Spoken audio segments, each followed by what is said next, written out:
نحمدہ نصلی علی رسولہ الکریم اما بعد اعوذ باللہ من الشیطان الرجیم بسم اللہ الرحمن الرحیم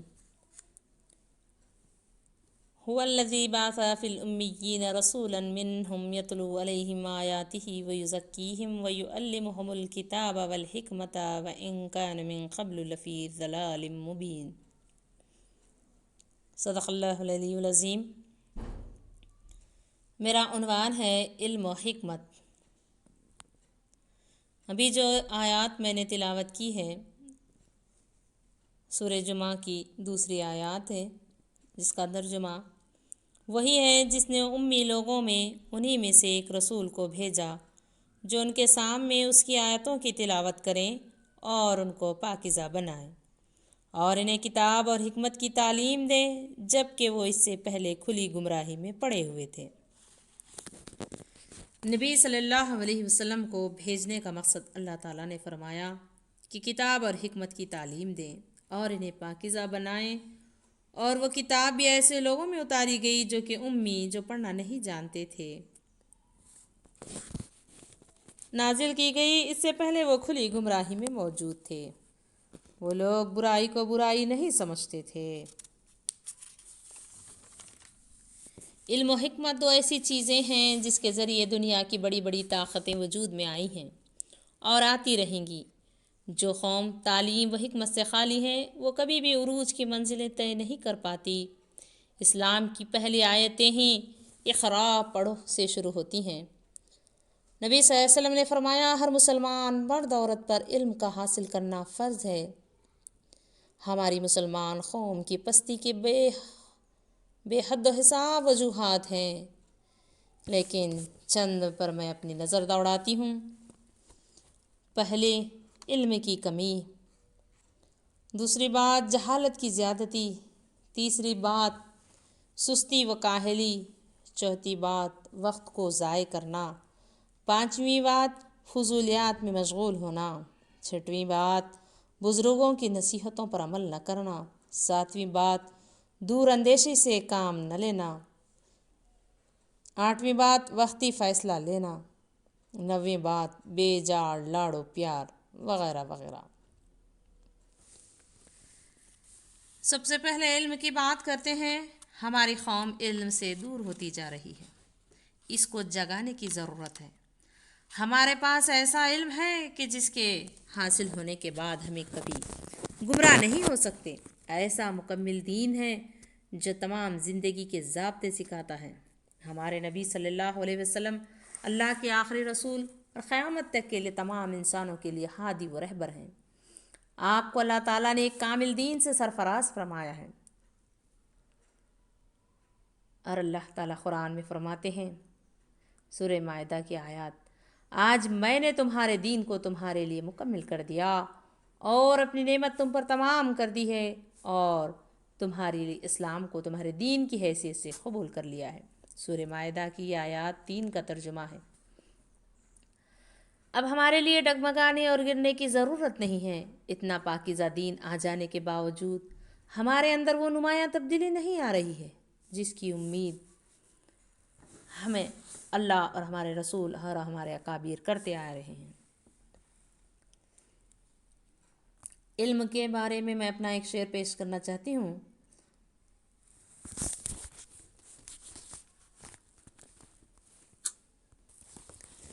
میرا پسندیدہ شعر ہے، لو جان بیچ کر بھی علم و ہنر ملے، لو جان بیچ کر بھی علم و ہنر ملے، جس سے ملے جہاں سے ملے جس قدر بھی ملے۔ دین اور دنیا دونوں کا علم بے حد ضروری ہے۔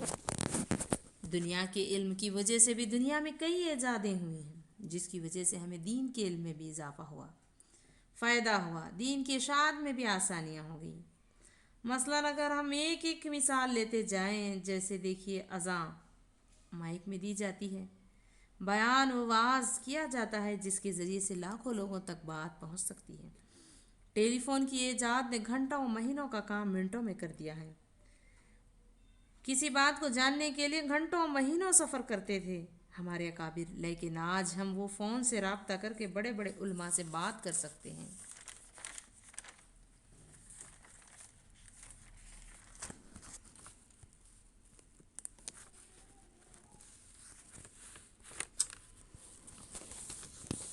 طب ہاسپٹل میں بھی بے حد ترقی ہوئی ہے، کئی موذی بیماریوں اور مشکل سرجریوں کو آسان کر دیا گیا ہے۔ یہ دنیا کے علم میں ترقی سے ہوا، اور یہ سب کچھ رب تعالیٰ کی قدرت، حکمت سے، عنایت سے ممکن ہوا۔ اور رب تعالیٰ کامیابی اسی کو دیتا ہے جو کوشش کرتا ہے۔ ہاتھ پر اگر ہم ہاتھ رکھ کر بیٹھ جائیں تو کیا یہ ممکن ہو سکتا ہے کہ ہم کچھ ایجاد کر سکیں گے؟ سائیکل سے لے کر ہوائی جہاز تک کی سواریاں ہمارے لیے کارآمد ہوئی ہیں۔ آج بہت آسانیاں موجود ہیں۔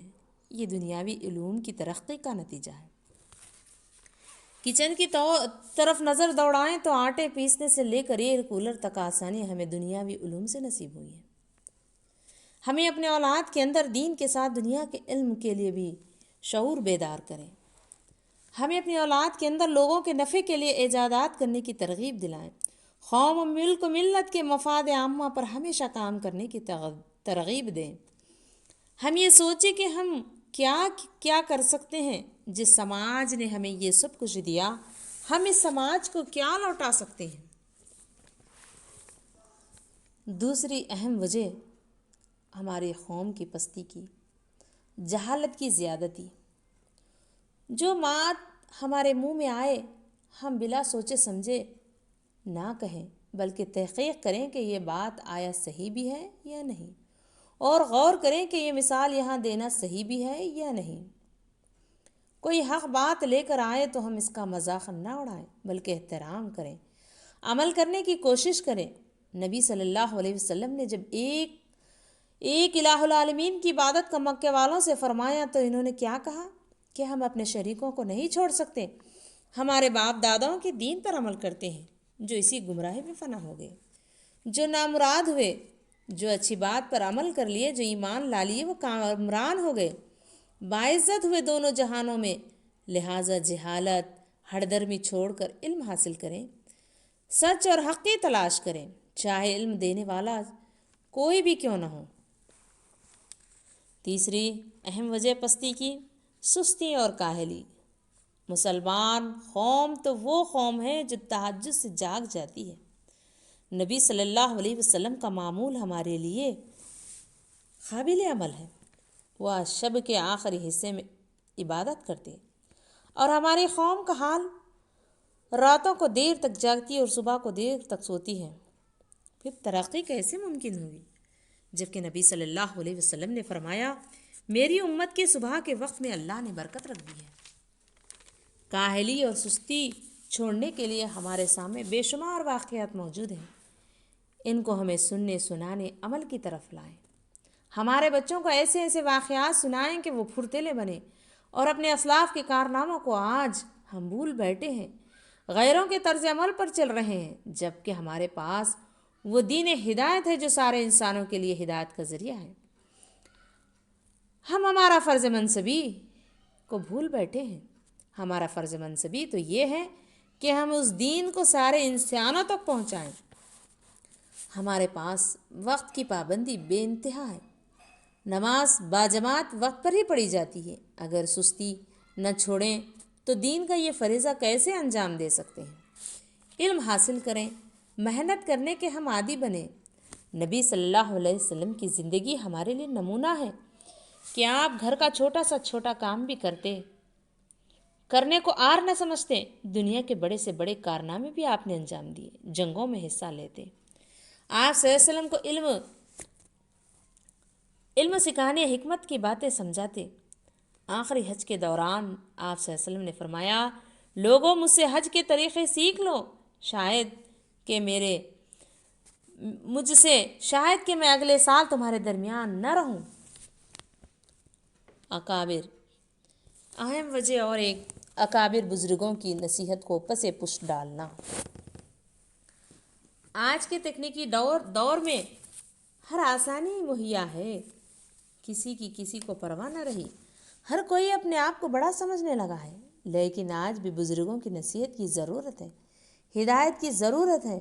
بزرگ ہماری قوم کا بہترین سرمایہ ہے، جو نوجوانوں کی تربیت کر سکتے ہیں، جن کے زیر سایہ قوم کے نوجوان پروان چڑھ سکتے ہیں۔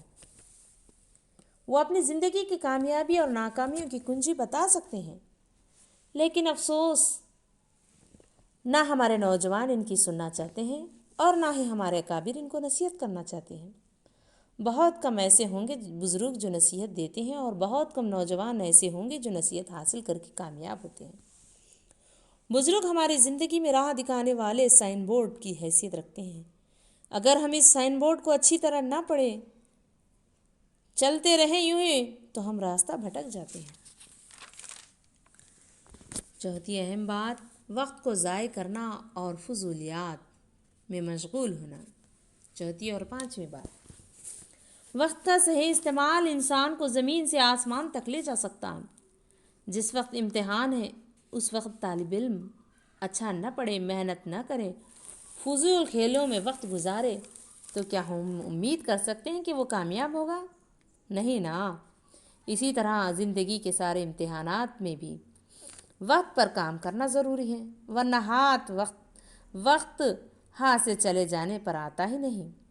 ہر چیز کو کھونے کے بعد کچھ حد تک ہم پا سکتے ہیں، لیکن وقت ایسی چیز ہے کہ ایک بار گزر جائے کبھی نہیں ملتا۔ وقت کی اہمیت موت کے قریب پہنچے شخص سے پوچھئے، وہ کہے گا کہ مجھے اتنی مہلت مل جاتی تو میں یہ کام نمٹا لیتا، لیکن وقت نہیں مل سکتا۔ وقت پر کام نہ کرنا، بیکار کاموں میں وقت گزاری کرنا بری عادت ہے۔ یہ ہمیشہ عادت بن جاتی ہے۔ ہم کو دیکھ کر اور لوگ بھی مبتلا ہو جاتے ہیں، اور ہماری نسلوں تک پھر یہ عادت منتقل ہو جاتی ہے۔ فضولیات میں مشغول ہونا، جیسے گھر کے باہر بیٹھے آتے جاتے کو روک کر باتیں کرنا، روڈ پر کھڑے کھڑے گھنٹوں لایعنی گفتگو میں وقت گزار دینا، جو کام ہماری زندگی کے لیے ضروری ہی نہیں وہ کام کا کرنا، اشد ضروری کام کا نہ کرنا۔ جیسے بچوں کی تربیت صرف والدین ہی کر سکتے ہیں، اس سے پہلو تہی نہ کرنا۔ والدین کی خدمت اولاد ہی بہتر طور پر کر سکتی ہے، اور آج والدین کے رہتے اولاد خدمت نہ کریں تو پھر والدین کے فوت ہو جانے پر افسوس کیسا۔ چھٹویں بات، دور اندیشی، دور کا سوچنا۔ جب سے ہماری قوم دور اندیشی سے کام لینا چھوڑ دیا ہے، تب سے پسپا ہو رہی ہے اور اپنے حقوق کا لینا چھوڑ دیتی ہے، تب سے ہمارے حقوق مارے جا رہے ہیں۔ ایک چھوٹی سی مثال، ووٹ ایک بڑی طاقت ہے۔ ووٹ ڈالنا ایک سچے حکمران کو بغیر کسی بھی جذبات و لالچ کے ڈالیں تو ہمیں اپنا حق مانگنے کا حوصلہ بھی آتا ہے۔ دور اندیشی یہی ہے کہ ہم سوچیں کہ حکمران ہمارے اور آنے والی نسلوں کو کیا فائدہ پہنچا سکتا ہے، ہر ایک کو ہزاروں کا نفع ہوگا، یہ ہمارے سامنے نظر آتا ہے، لیکن غور کریں پس پردہ وہ ہماری نسلوں کو کھوکھلا کرتا رہتا ہے، وہ ہماری نظروں سے اوجھل ہے۔ اس لیے ہمیں دور اندیشی سے کام لینا چاہیے۔ کوئی ہم سے ہمدردی بھی کر رہا ہے تو سوچنا چاہیے کہ واقعی وہ ہمدردی کے پیچھے کوئی اپنا مفاد تو نہیں رکھ رہا ہے، تب ہم اپنی نسلوں کو پروان چڑھانے کا ذریعہ ہوں گے، ورنہ ہمارے کارناموں سے نسلوں کو نقصان بھگتنا پڑے گا۔ وقتی فیصلہ۔ ساتویں بات، ہم جو بھی فیصلہ کریں بڑا سوچ سمجھ کر کریں۔ ہر چیز کا فیصلہ، نکاح کا ہی معاملہ لے لیجئے۔ پیسوں گھروں کے لالچ میں اگر ہم غیر ذمہ دار شخص سے اپنی لڑکی کا نکاح کر دیں یا غیر ذمہ دار لڑکی سے اپنے لڑکا کا نکاح کر دیں تو کیا ہوگا؟ آنے والی ساری نسلیں خراب ہو جائیں گی، دین سے دور ہو جائیں گی۔ اگر دیندار نہ ہوں، سمجھدار نہ ہوں تو ابراہیم علیہ السلام کی مثال، اپنے بیٹے اسماعیل علیہ السلام کی بیوی جو کہ شکر گزار نہیں تھیں تو آپ نے طلاق دینے کو کہا تاکہ آنے والی نسلوں میں شکر گزاری پیدا ہو۔ اسی نسل سے جب آپ ایک صالح عورت سے نکاح کریں گے تو اولاد صالح ہوگی۔ دولت کا انبار نہ ہو تو نہ صحیح، اپنے اولاد کی دینی نہج پر تربیت، صحیح اسلامی تربیت کرنے والی عورتیں ہوں۔ علم والوں کی قدر کریں، انہیں حقیر نہ جانیں، پیسوں میں نہ تولیں۔ نبی صلی اللہ علیہ وسلم نے فرمایا، اسلام دین کی زیادتی کو دیکھ کر نکاح کرو، نہ کہ حسن، مال، حسب، نسب۔ چند اہم فیصلے ہیں جو سوچ سمجھ کر کرنا چاہیے۔ اور آخری بات، 8ویں اور آخری بات، لاڑ و پیار۔ اپنی اولاد کو کسی پیار محبت نہیں ہوتی، لیکن حد سے زیادہ نہ ہو، بلکہ اکثر لاڑ و پیار اولاد کو کاہل، ضدی، ہڑ درم بنا دیتا ہے۔ پیار کے ساتھ تھوڑی سختی، ذمہ داری کا احساس دلانا بھی ضروری ہے کہ تم یہ کام کرو گے، یہ کام نہ کرو گے، ایسے لوگوں سے دوستی کرو گے، ایسے برے لوگوں سے دوستی نہ کرو گے، اس طرح تربیت کریں، یہ وقت یہ کام کرنا ہے، یہ نہیں کرنا ہے وغیرہ۔ اولاد کی بہترین تربیت والدین کی ذمہ داری ہے، اور اولاد ہمارے لیے ثواب جاریہ کا ذریعہ ہے، ہماری نسلیں ہمارے لیے دعائیں کرنے والی بنیں گی۔ اور اللہ تعالیٰ سے دعا ہے کہ امت مسلمہ کو دونوں عالم میں سرخروئی عطا فرمائے، اور عالم میں تمام عالم کے مسلمانوں کو غلبہ و نصرت، کامرانی، عزت والی زندگی عطا فرمائے، ہمارے نبی صلی اللہ علیہ وسلم کے اسوے کو اپنانے والے بنائے، ہمیں نبی صلی اللہ علیہ وسلم پر لاکھوں کروڑوں درود۔ سبحان ربک رب العزت عما یصفون وسلام علی المرسلین والحمد للہ رب العالمین۔ اور اللہ تعالیٰ سے دعا گو ہوں کہ اللہ تعالیٰ بولنے میں جو غلطی ہوئی ہے اللہ تعالیٰ مجھے معاف فرمائے، اور کسی کی دل آزاری ہوئی ہو تو بھی معافی کی طلبگار ہوں، آمین۔